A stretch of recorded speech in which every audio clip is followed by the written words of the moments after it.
Belati bintang keberuntungan. Saat mereka berbicara, banyak orang yang menunggu berdiri di sisi jalan masuk. Ada yang satu persatu menunjukkan kartu giok dan masuk ke rumah lelang. Samuel mengeluarkan kartu giok kecil dari sakunya dan mengangkatnya. Dia menunjukkan pada Damar dan berkata, "Aku punya kartunya, kamu punya." Damar tersenyum kesal. Denny berdiri di sisi jalan pintu masuk menyaksikan orang-orang kaya berperut buncit memasuki rumah lelang satu persatu.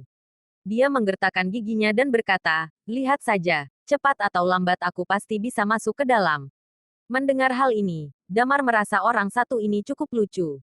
Saat orang-orang mulai berbondong-bondong masuk ke dalam, Damar dan Talia saling memandang dan berjalan beriringan ke pintu masuk. Denny melihat Damar dan menyoraki tidak tahu malu. Tentu saja Damar mendengar teriakan itu. Dia terus melanjutkan langkah kakinya dan mengeluarkan kartu giok dari dalam sakunya. Penjaga pintu masuk memeriksa dan mempersilahkan Damar dan Talia masuk ke dalam. Kemudian Damar menoleh kepada Denny yang masih berdiri di samping pintu masuk dengan mengangkat kartu gioknya. "Kalau aku sudah keluar nanti, aku tunggu kamu lari pakai celana ya." Seluruh wajah Denny langsung pucat. Jadi dia punya kartu giok. Jelas-jelas Denny melihat yang mengeluarkan kartu giok adalah Damar bukannya Talia. Dia merasa kepalanya menjadi ringan.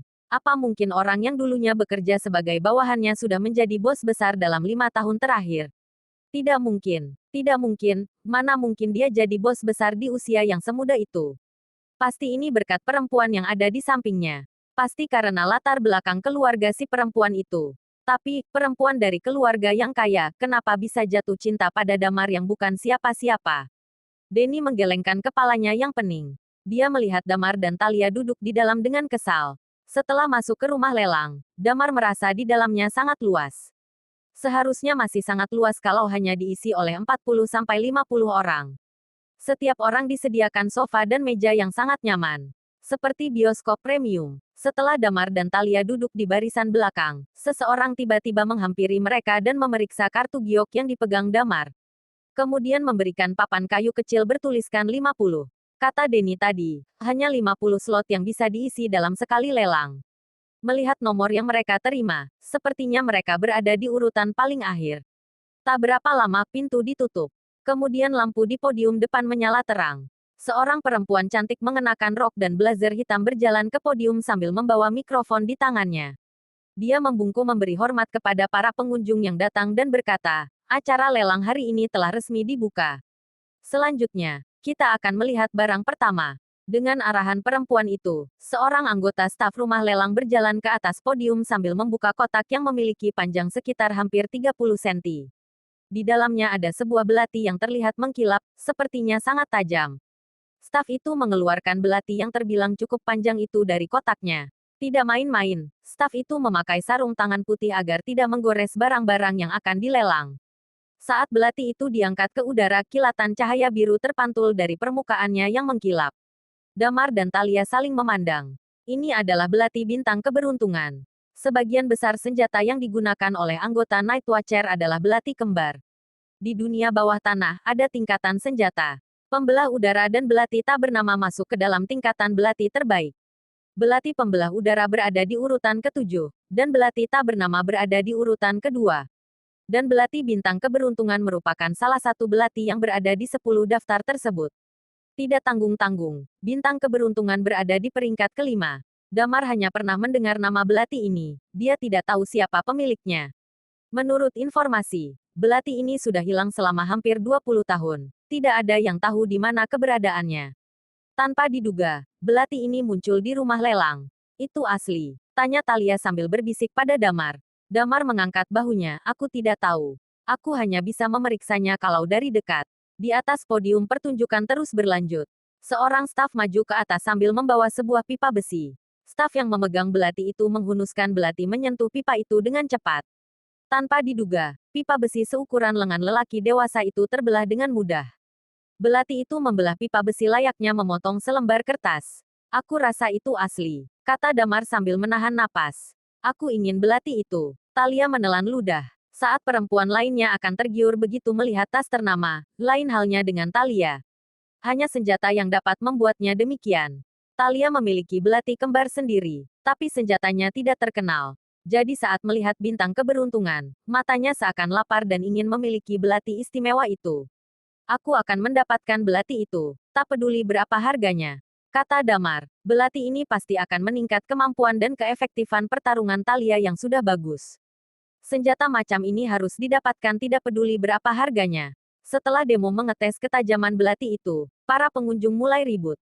Hampir seluruh pengunjung bersiap untuk mengangkat papan mereka. Kebanyakan dari mereka yang datang adalah orang-orang kaya sejak lahir. Dan orang yang menginginkan belati ini tentu saja tahu keistimewaannya. Mereka tidak tahu pasti berapa nilai belati ini, yang jelas belati setajam ini cocok untuk dikoleksi. Hanya ada beberapa orang yang benar-benar mengerti soal barang langka macam ini. Misalnya Samuel, dia duduk di barisan depan dengan mata yang seolah siap mendapatkan belati ini. Pada saat ini, perempuan pemandu acara berkata, ini adalah belati bintang keberuntungan. Harga awalnya adalah 50 miliar, 60 miliar, 70 miliar. Setelah harga dimulai, orang-orang terus mengangkat tanda mereka sambil menyebutkan nominal yang fantastis. Di luar pintu masuk, Denny menonton dari layar. Di luar juga disediakan kursi plastik yang cukup banyak karena banyak peminat acara lelang yang tidak bisa masuk. Pengurus rumah lelang menyediakan layar dan kursi agar semua orang dapat melihat bagaimana situasi di dalam rumah lelang. Saat harga awal dibuka, mereka menelan ludah. Uang yang mereka mimpikan dengan begitu mudah disebutkan oleh manusia-manusia kaya di sana. Harga awal saja sudah melampaui batas wajar otak mereka.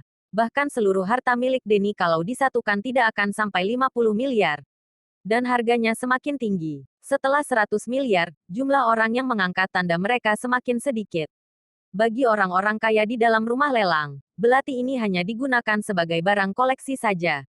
Kalau sampai mengeluarkan uang 100 miliar, rasanya tidak sepadan untuk harga belati yang entah akan dibuat apa.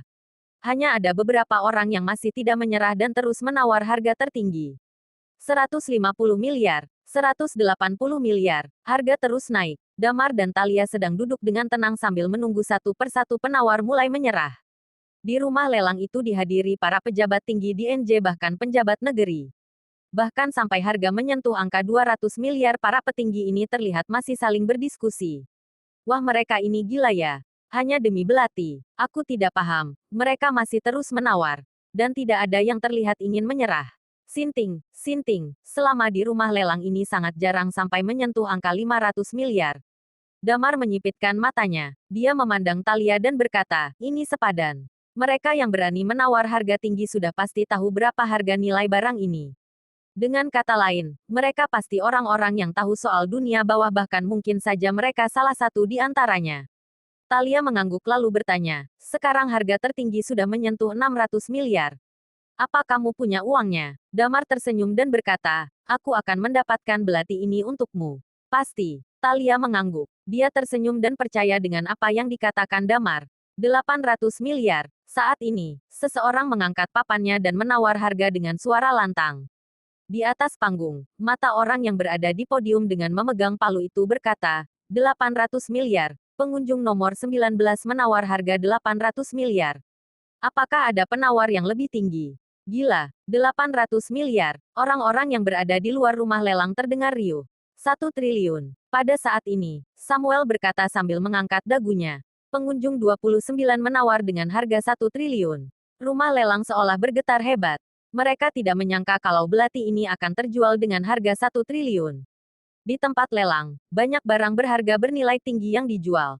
Tapi kebanyakan dari mereka tidak pernah bernilai setinggi ini. Harga tawar-menawar paling tinggi yang pernah ada di rumah lelang adalah 350 miliar. Semua orang yang ada di dalam maupun di luar rumah lelang mengangguk-angguk.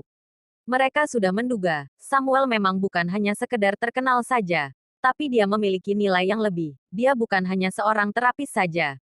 Beberapa orang terlihat saling bertukar pendapat. Aku tidak menyangka Dr. Samuel akan mengeluarkan harga tinggi untuk belati itu. Aku bahkan tidak bisa membayangkan uang yang mereka sebut-sebut dari tadi. Ada yang bilang kalau Dr. Samuel berlatih bela diri. Aku rasa dia suka dengan senjata ini, tapi tetap saja belati itu tidak layak kalau dijual dengan harga 1 triliun. Kalau tidak ada yang menawar, belati ini akan jatuh kepada pelanggan nomor 29. Kata lelaki pemegang palu di depan.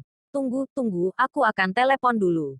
Seorang lelaki parubaya terlihat menggenggam tinjunya dengan kesal. Tapi ini adalah tempat pelelangan. Tidak akan ada waktu untuk menunggu. Baiklah, belati bintang keberuntungan akan jatuh kepada pengunjung 29 dengan harga 1 triliun. Kata lelaki itu sambil mengangkat palu. Begitu palu akan menyentuh meja, suara melengking memecahkan atmosfer suasana yang tegang itu. 2 triliun. Semua orang menoleh dan melihat Damar berdiri dari kursinya sambil mengangkat papan bernomor 50 di tangannya. Bersambung.